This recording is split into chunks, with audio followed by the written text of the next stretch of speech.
சச்சே, அப்படியெல்லாம் ஒண்ணும் இல்ல. ஏன் சார் பேக் மாறி போன விஷயம் உங்களுக்கு எப்போ தெரிய வந்துச்சு? இது ஏன் பேக்குன்னு நினைச்சு நான் பாட்டுக்கு என் வேலை பார்த்துட்டு இருந்தேங்க. ரொம்ப நேரம் கழிச்சு தான் அந்த பேக் மாறின விஷயமே எனக்கு தெரிஞ்சுச்சு.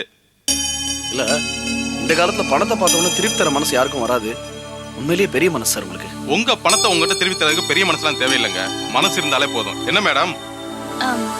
ஆமா ஆமா. ஏங்க நான் இவ்வளவு தூரம் பேசிட்டு இருக்கேன், நீங்க சிம்பிளா ஷார்ப்பா பேசி முடிக்கிறீங்க.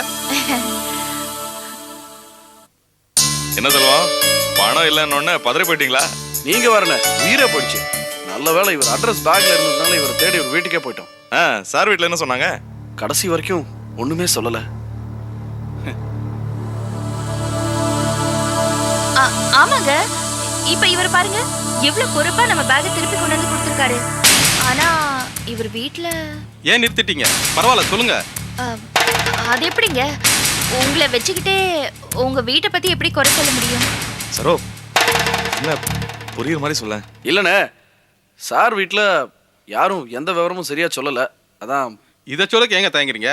எங்க வீட்டுல போய் எதுவும் விவரம் கேட்டீங்கன்னா ஒவ்வொருத்தரா கையை காமிச்சிட்டு போயிருப்பாங்க. யாரும் முகம் கொடுத்தா பேசிருக்க மாட்டாங்க. அவ்வளவுதானே. இது பரவாயில்லங்க.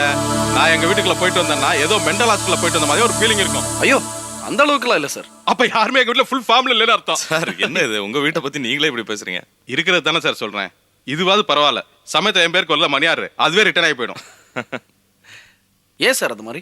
தெரியல சார், அவங்கவுங்களுக்கு அவங்கவுங்க பிரச்சனை முக்கியமா படுது.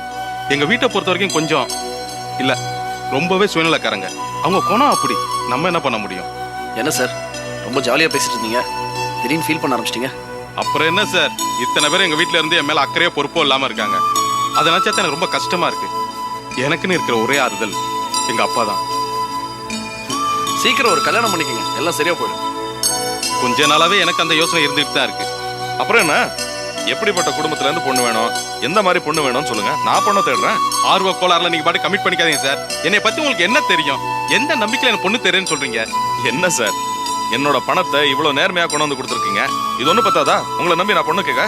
பணத்தை கொடுத்ததுக்கா அவார்டு கொடுக்கலாம், இதுக்கா பொண்ணலாமா தேடி கொடுக்க முடியும் அப்படின்னு மேடம் நினைக்கிறாங்க. கரெக்டா மேடம்? ஆமாங்க, பணத்தை திருப்பி கொடுத்ததை மட்டும் வச்சு இவரை பத்தி எந்த முடிவுக்கும் வந்துட முடியாதுல்ல. இதுதாங்க லேடி சைக்காலஜிங்கிறது. இந்த லேடி சைக்காலஜில PhD வாங்குற அளவுக்கு நாலேஜ் இருக்கு. அது என்ன சார் லேடி சைக்காலஜி? இப்ப பாருங்க, பணத்தை திருப்பி கொடுத்ததும் ஆம்பளை நம்ம ரெண்டு பேரும் எவ்வளவு க்ளோஸ் ஆயிட்டோம். இந்த விஷயம் தெரிஞ்சிருந்தோம் மேடம் இன்னும் டிஸ்டன்ஸ் மெயின்டைன் பண்றாங்க பாத்தீங்களா? அது அழகர் குலம் புத்தி. அவ்வளவு சீக்கிரமா யாரையும் நம்பிட மாட்டாங்க. இவங்க அழகர் குலமா? இவங்க அழகர் குலமா? ஏங்க அங்க பழைய VO நீலகண்டன் உங்களுக்கு தெரியுமா?